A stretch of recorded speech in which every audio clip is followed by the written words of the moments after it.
ছোটোকালে আমার বন্ধুরা চা খাইতেন, পান খাইতেন, সিগারেট খাইতেন, আমাকে বলতেন খাও, কিন্তু আমার মনে চাইতো না।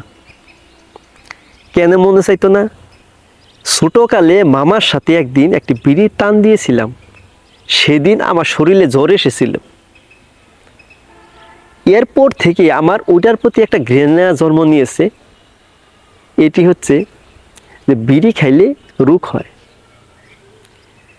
আমার বন্ধু বান্ধবদেরকে বলতাম যে তোমরা যে চা পান বিড়ি সিগারেট খাও, কত টাকা খরচ হয়? আমাকে বন্ধু বান্ধবরা বলতেন 20 টাকায় হয় না। তখন আমি হিসাব করলাম 20 টাকা করে হলে মাসে 600 টাকা। তখন আমি প্রতি মাসে 500 টাকা রাখার চেষ্টা করতাম। দেখা গেল 5 বছর পর আমার টাকার অ্যামাউন্ট হয়েছে প্রায় 35,000 টাকা প্লাস। তখন আমি চিন্তা করলাম এই টাকা দিয়ে আমি কী করব? তখন আমি হুন্ডার কেনার সিদ্ধান্ত নিলাম।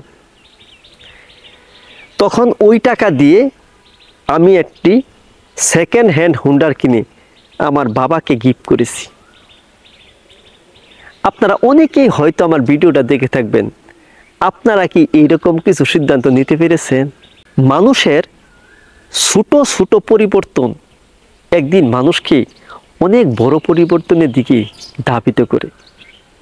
এজন্য আপনারা সবসময় চেষ্টা করবেন 10টা টাকাও কখনো আপনারা অপচয় করবেন না।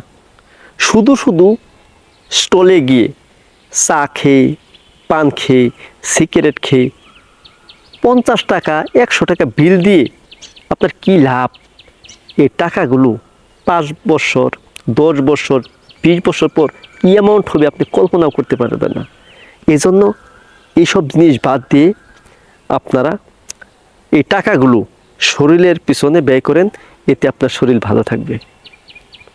আপনারা যে যেখানে আছেন সবাই ভালো থাকুন, সুস্থ থাকুন। আসসালামু আলাইকুম।